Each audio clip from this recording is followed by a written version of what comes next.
ఇక ఉల్లిపాయ కంపెనీ కూడా తేలని కోడిగుడ్డు బ్యాచ్ చంద్రబాబుపై విమర్శలు చేయడం సిగ్గుచేటన్నారు వినుకొండ ఎమ్మెల్యే జీవి ఆంజనేయులు.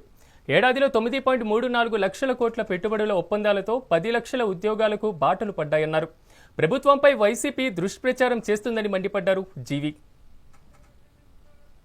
ఆఫ్రికా దేశాల్లో దుబాయ్లో ఈ విధంగా అవినీతి సొమ్ముతో వేల కోట్లు దోచుకున్నాళ్ళకి గుణపాఠం చెప్పారు ప్రజలు.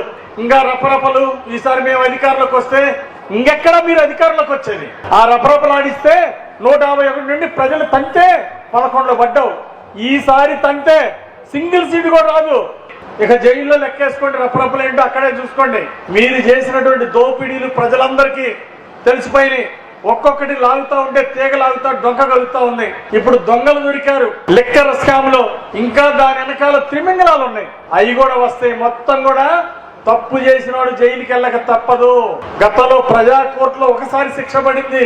ఇప్పుడు దోచిన సొమ్ముకి ప్రజల అభివృద్ధికి సంక్షేమానికి ఖర్చు పెట్టాల్సినటువంటి సొమ్ము మీరు లూటీ చేసి మీ సొంత జేబులు నింపుకొని రాష్ట్రాన్ని సర్వనాశనం చేశారు. సుపరిపాలనలో తొలి అడిగని 10 లక్షల మందికి ఉద్యోగ అవకాశాలకు బాటలేశారు చంద్రబాబు గారు. కోడిగుడ్డు మీద ఏకలు బీకే వీళ్ళు కనీసం ఉల్లిపాయ కంపెనీ తెచ్చారు ఈ రాష్ట్రానికి? ఒక కంపెనీ చెప్పమనండి. అమర్ రాజా బ్యాటరీ, లూలు పరిశ్రమలు మీ అవినీతికి